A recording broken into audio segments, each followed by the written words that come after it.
नमस्कार, मैं हूं आपके साथ सृष्टि श्रीवास्तव।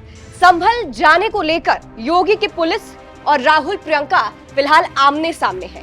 गाजियाबाद पहुंचे राहुल गांधी चाहते हैं कि वो संभल चले जाएं, लेकिन योगी की पुलिस उन्हें रोक रही है और कह रही है कि आप इससे आगे नहीं जा सकते। उनके काफिले को गाजियाबाद में ही रोक लिया गया है।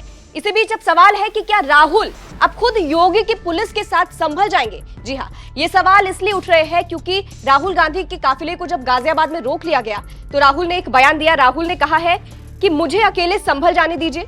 अगर आप नहीं चाहते कि मैं अपनी गाड़ी से जाऊं तो आप अपनी गाड़ी में मुझे लेकर चलिए। फिलहाल राहुल के इस बयान के बाद से कहा जा रहा है कि क्या सच में राहुल अब योगी की पुलिस की गाड़ी में बैठकर संभल जाएंगे। हालांकि आपको ये भी बता दें कि इस बात की परमिशन अब तक योगी की पुलिस ने, प्रशासन ने नहीं दी है। फिलहाल इसके अलावा आपको ये भी बता दें, संभल मामले को लेकर राहुल और प्रियंका ने शुरू से कहा था कि वो संभल जाएंगे और वहां पीड़ित परिवार से मिलेंगे। लेकिन इसके अलावा ये भी बता दें कि योगी सरकार ने पहले ही कह दिया था कि नेता वहां नहीं जा सकते हैं। नेताओं का जाना वहां अभी फिलहाल के लिए बैन है।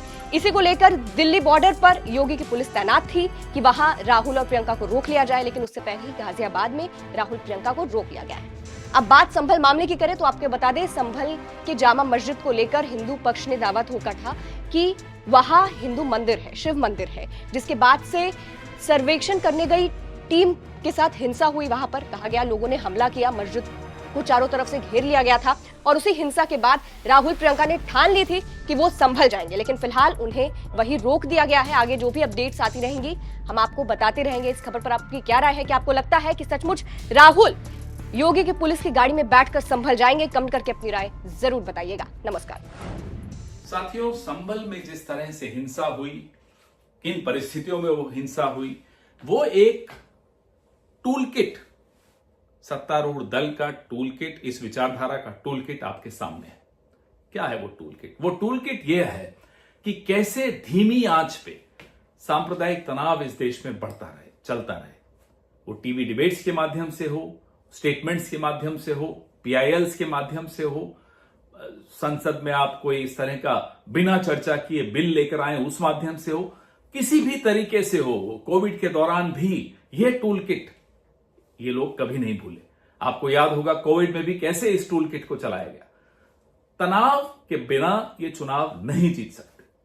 चुनाव जीतने के दो तरीके होते हैं, या तो आप सकारात्मक कोई काम करके दिखाइए, नौकरियां दीजिए, महंगाई कम कीजिए, सुरक्षा दीजिए, विदेश नीति अच्छी हो, कई मुद्दों पर आपको वोट मिल सकते हैं। लेकिन दूसरा और शॉर्टकट है कि तनाव के माध्यम से चुनाव जीतना। यह टूल किट भाजपा और संघ का सबसे प्रिय टूल किट है। इन्हें किसी की चिंता नहीं, ना आपकी बेरोजगारी की चिंता, ना महंगाई की चिंता, ना आपकी सुरक्षा की चिंता, ना लोकतंत्र की चिंता, ना देश की चिंता। इनको सिर्फ और सिर्फ तनाव बढ़ाकर चुनाव जीतना आता है। पूरे देश में पिछले 10 साल से नफरत के बाजार खोलने की एक होड़ मची हुई है संघ और उनके संगठनों में।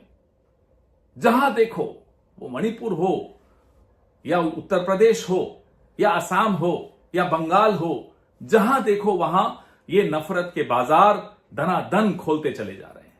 और एक ऐसा आदमी, एक ऐसा शख्स जो 4000 किलोमीटर पैदल चला, सिर्फ और सिर्फ इस देश के जख्म पर मरहम लगाने के लिए, इस देश में